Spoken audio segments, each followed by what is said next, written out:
హైదరాబాద్ లో మరోసారి కాల్పుల కలకలం చోటు చేసుకుంది.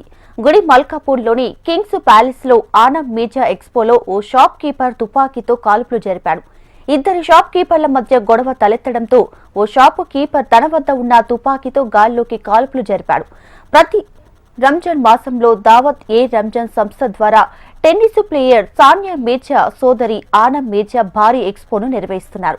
గుడి మల్కాపూర్లో కింగ్స్ ప్యాలెస్ లోని ఆనం మీడియా ఎక్స్పోలో వ్యాపారులు దుకాణాలు భారీగా ఏర్పాటు చేశారు. ఇద్దరు దుకాణదారుల మధ్య ఓ విషయంలో వాగ్వాదం జరిగింది.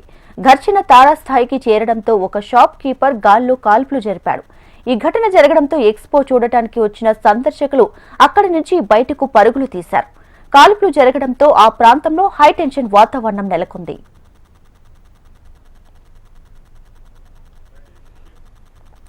ఇక స్థానికులు పోలీసులకు సమాచారం అందజేశారు. సమాచారం తెలియడంతో వెంటనే ఘటనా స్థలానికి చేరుకున్న పోలీసులు కేసు నమోదు చేసి దర్యాప్తు జరుపుతున్నారు. అయితే గాల్లో కాల్పులు జరిపిన వ్యక్తిని పోలీసులు ప్రెజెంట్ అదుపులోకి తీసుకున్నారు. నిందితుడు 2 రౌండ్లు కాల్పులు జరిపినట్లు పోలీసులు నిర్ధారించారు. కాల్పుల ముందు అసలు ఏం జరిగిందనే విషయంపై పోలీసులు ఆరా తీశారు.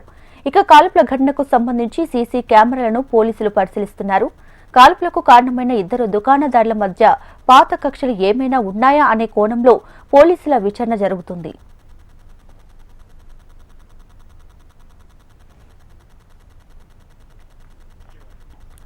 కాల్పుల శబ్దంతో కలకలం నెలకొనగా ఈ ఘటనపై సమాచారం అందుకున్న పోలీసులు ఘటనా స్థలానికి చేరుకున్నారు. పోలీసులు గాల్లో కాల్పులు జరిపిన వ్యక్తిని అదుపులోకి తీసుకుని విచారణ ప్రారంభించారు. ఎక్స్పో నిర్వాహకులు ప్రత్యక్ష సాక్షుల నుంచి పలు వివరాలు సేకరిస్తున్నారు. ఈ ఘటన నేపథ్యంలో ఎక్స్పో ప్రాంతంలో భద్రతను పెంచినట్లు పోలీసులు వెల్లడించారు. ఈ ఘటనతో ఎక్స్పోకి వచ్చిన ప్రజల్లో ఆందోళన నెలకొంది. అయితే పోలీసులు వెంటనే స్పందించడంతో పరిస్థితి అదుపులోకి వచ్చిందని అక్కడి స్థానికులు తెలిపారు.